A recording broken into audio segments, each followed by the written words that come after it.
दोस्तों ये वीडियो आप ध्यान से देखना। इस वीडियो के अंदर आपको मैं पूरा डिटेल में बताऊंगा कि क्या खर्चा होता है और क्या रिफंड पॉसिबल होता है कि नहीं होता, और किस तरह से आपको वीज़ा अप्लाई करना चाहिए। हमारे साथ अप्लाई करना है तो आपको फ़ायदा क्या होगा, आपका पैसा क्यों नहीं डूबेगा। ठीक है, वीडियो को अपने लाइक करना है, सब्सक्राइब करना है, चैनल को शेयर करना है। इस तरह के कंटेंट के लिए मेरे साथ जुड़े रहने के लिए इंस्टाग्राम पे आप फॉलो कर सकते हैं मुझे। इसके अलावा किसी मेरे भाई ने अगर मेरे से पर्सनली बात करनी हो, अपना केस डिस्कस करना हो, ज़रूर उसका काम करवा के देंगे। ठीक है, नीचे मेक श्योर आप जो है लिंक पे क्लिक करें और अपनी कॉल बनाएं मेरे साथ में। आपकी कॉल की वैल्यू पड़ेगी, मैं आपको बता रहा हूँ। ठीक है, बात करोगे तो आपकी बात ज़रूर बनाएंगे दोस्तों। ठीक है, क्योंकि हम खुद यूरोप में हैं, आपको भी यूरोप का हम सपना नहीं दिखा रहे हैं, आपका पूरा काम करवा के देंगे भाई। देखो भाइयों, अब मैं आपको यहाँ पे पूरा प्रोसेस थोड़ा विस्तार से बताता हूँ। ठीक है, उसके बाद आपको मैं इसका मैं आपको जवाब दूंगा। ठीक है, देखो क्या होता है मेरे भाई, जो भी मेरे भाई, ये वीडियो उनके लिए जो भी मेरे भाइयों ने मेरे से अप्लाई कर रखा है और जो मेरे भाई मेरे से अप्लाई करने का सोच रहे हैं। ठीक है, मेरे भाई जिन्होंने अप्लाई किया वो उनको पता ही होगा ये बात के बारे में, लेकिन मैं आपको सबको बता देता हूँ वीडियो के अंदर।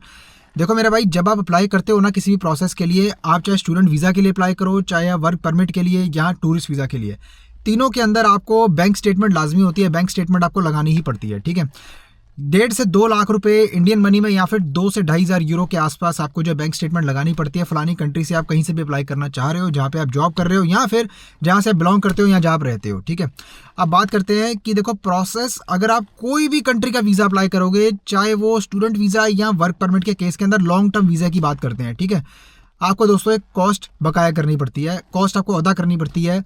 या तो आपको यूनिवर्सिटीज़ को कॉस्ट पे करनी पड़ती है। अगर आप वर्क वीज़ा का प्रोसेस करवाते हैं तो एम्प्लॉयमेंट के लिए आपका सर्टेन एम्प्लॉयमेंट की बात करेंगे, एम्प्लॉयमेंट के लिए भी आपका इसी तरह का खर्चा होता है। वो कैसे होता है कि देखो दोस्तों, जैसे आप यूनिवर्सिटी को अपनी ट्यूशन फीस वगैरह पे करते हो, कोर्स की फीस पे करते हो, वो एक तरह का आप मान लो, वो एक तरह से आपसे लीगली इतना बड़ा अमाउंट जो है चार्ज करते हैं अपनी सर्विसेज के लिए और अपनी यूनिवर्सिटी बहुत ही हाई कॉस्ट के लिए। ठीक है, जो कि मेरे को लगता है कि इट्स नॉट दैट फेयर, क्योंकि आप यूरोपियन सिटीजन अगर नहीं हो तो उस केस के अंदर क्या है कि वो आपसे बहुत ही ज़्यादा इंटरनेशनल स्टूडेंट के नाम पे जो अमाउंट चार्ज करते हैं, जो कि एक तरह से गलत बात है। ठीक है, इतना ज़्यादा नहीं लेना चाहिए।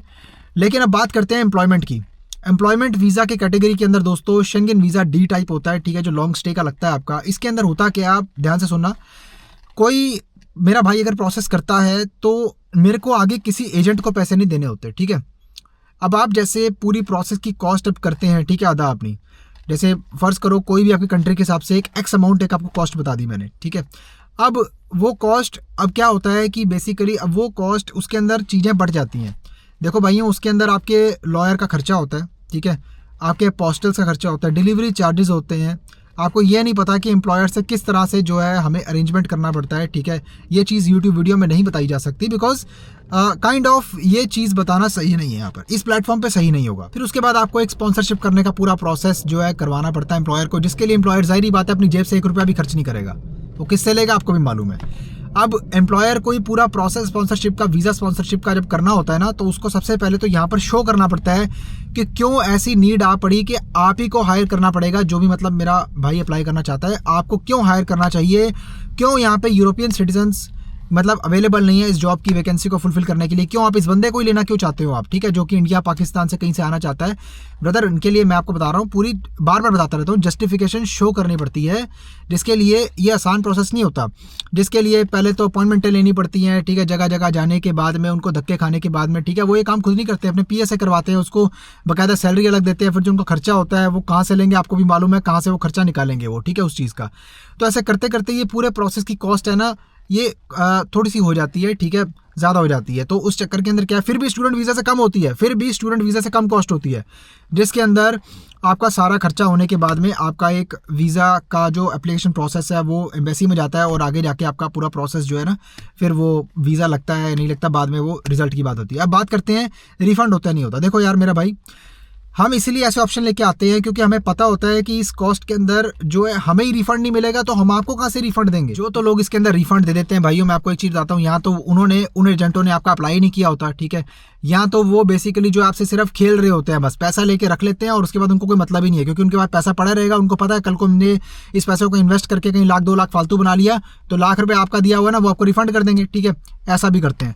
लेकिन दोस्तों, आपके प्रोसेस की कॉस्ट आपके प्रोसेस में जाए, ये चीज़ हम इंश्योर करते हैं। ठीक है, हमें कोई वो नहीं है कि आपके पैसे से 4 पैसे बना लें, ऐसा कुछ है नहीं भाई। आपके प्रोसेस की कॉस्ट आपके प्रोसेस में ही लगनी चाहिए, ये मेरा मानना है। ठीक है, मैं कभी भी पहले क्लाइंट की कॉस्ट जो है दूसरे क्लाइंट में मिक्स करके उसके क्लाइंट पे, ठीक है, मतलब जो है मिक्सिंग नहीं करता हूँ मैं। जो आपकी कॉस्ट है वो आपके प्रोसेस में लगेगी, ये चीज़ की गारंटी देता हूँ मैं आपको, ठीक है। अब देखो दोस्तों, रिफंड तो मुझे भी नहीं मिलता, तो रिफंड आपको मैं कैसे दूंगा, ठीक है, ये मैंने आपको बताया ना। इसके लिए निवारण क्या निकाला है मैंने बताता हूँ आपको। मैं ऑलरेडी आपको बता चुका हूँ कि हमारे पास 31 मार्च तक ऐसी एक स्कीम है, ठीक है, 31 मार्च तक। भाई देखो, मैं आपको इसके अंदर खर्चा भी बताने जा रहा हूँ, ठीक है। अगर आपके पास में बजट है, ठीक है, अगर आपके पास बजट है भाई 7 लाख रुपए का, ठीक है, 7 लाख इंडियन मनी में बता रहा हूँ, अपनी करेंसी में कैलकुलेट कर लेना, ये सबके लिए वैलिड है, ठीक है। चाहे आप पाकिस्तानी हो, नेपाली हो, बांग्लादेशी हो, या अगर आप गल्फ में कहीं काम कर रहे हो, डजंट मैटर, आपकी नेशनलिटी से कोई फर्क नहीं पड़ता मेरे को, ठीक है। अगर आपके पास इतना बजट है इंडियन मनी में 7 लाख रुपीज़ के आसपास, ठीक है, आपकी बैंक स्टेटमेंट है 2-2.5 लाख रुपए की, ठीक है, इंडियन मनी में बता रहा हूँ, अपने आप कन्वर्ट कर लेना इसको आप। इसके बाद आप मेरे साथ ये प्रोसेस, ये स्कीम में एनरोल कर सकते हैं। मैं आपका वीज़ा तब तक अप्लाई करूंगा, वर्क परमिट तब तक आपका अप्लाई करूंगा जब तक आपका वीज़ा लग नहीं जाता दोस्तों।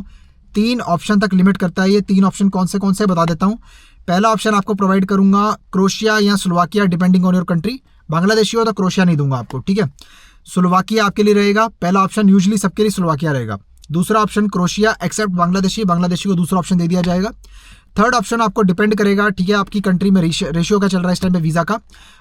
ये हो सकता है अपना चेक रिपब्लिक का 2 साल का विद टीआरसी वाला प्रोग्राम होता है, लिथुआनिया कर सकते हैं, लातविया कर सकते हैं, ठीक है। डिपेंड करता है दोस्तों, अभी मेरे को पता नहीं है, ठीक है। रियल टाइम बेसिस पे जो बंदा आएगा उसको उस हिसाब से हम ऑप्शन देंगे।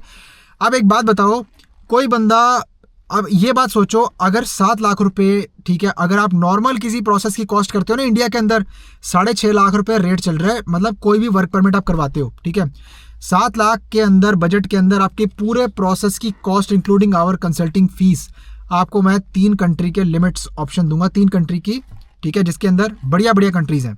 अब ऐसा कोई भी कंसल्टेंट आपको इंडिया में कर दे भाई, ठीक है, मैं कहता हूँ कोई भी कर दे भाई, देख लेना, आप कुछ भी कह देना फिर, ठीक है। मैं बता देता हूँ आपको, ये बहुत ही ज़्यादा बढ़िया एक आपकी सेविंग वाला प्रोसेस है, जिसके अंदर आपका पैसा भी कम लगेगा और मेरा भाई आपका काम भी बनेगा। क्योंकि देखो, आपको भी मालूम है, ये कोई ऐसी कंट्रीज नहीं है जिनके वीज़े नहीं लगते, ठीक है, ये ऐसी कंट्रीज है जिनके वीज़े लगते हैं।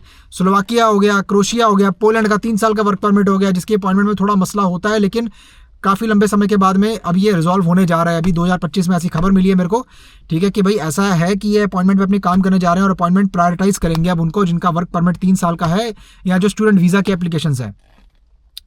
इसके बाद बाकी जो ऑप्शन है दोस्तों, आपको पता ही है, लिथुआनिया हो गया, उसका वीज़ा रिफ्यूज़ नहीं होता। यार आप खुद बताओ, अब इसके अंदर आपको क्या चाहिए, सोचो, ठीक है। अगर देखो, मैं मानता हूँ प्रोसेस का रिफंड नहीं होता, लेकिन आपको ऑप्शन ऐसे दे रहा हूँ इसके अंदर, ठीक है, अपनी जेब से निकाल के, क्योंकि अव्वल तो मेरे को यही पता है कि पहले ऑप्शन के अंदर ही आपका वीज़ा लग जाएगा, तभी इतनी गारंटी से मैं आपको 3 ऑप्शन दे रहा हूँ, ठीक है। नहीं तो मैं आपको 3 ऑप्शन कभी नहीं देता भाई, ठीक है, क्योंकि मेरे को मालूम है 10 में से अगर मान लो स्लोवाकिया के वीज़ा अप्लाई किया, 10 में से भाई अगर मान लो 2 रिफ्यूज़ल भी पड़ गई, ठीक है, भगवान ना करे 2 रिफ्यूज़ल भी पड़ गई, तो भी भाई कोई दिक्कत की बात नहीं है, तो भी टेंशन नहीं है। हम अपने पैसे पल्ले से लगा के बंदे का दूसरे कंट्री के लिए भी अप्लाई कर देंगे। एक में नहीं होगा, दूसरे में तो हो ही जाएगा। वो किसी की बड़ी माड़ी किस्मत हुई, ठीक है, दूसरे में भी नहीं हुआ, उसके किस्मत में ही नहीं है भाई बाहर जाना, मैं क्या बताऊँ। थर्ड ऑप्शन के अंदर फिर उसका डाल देंगे।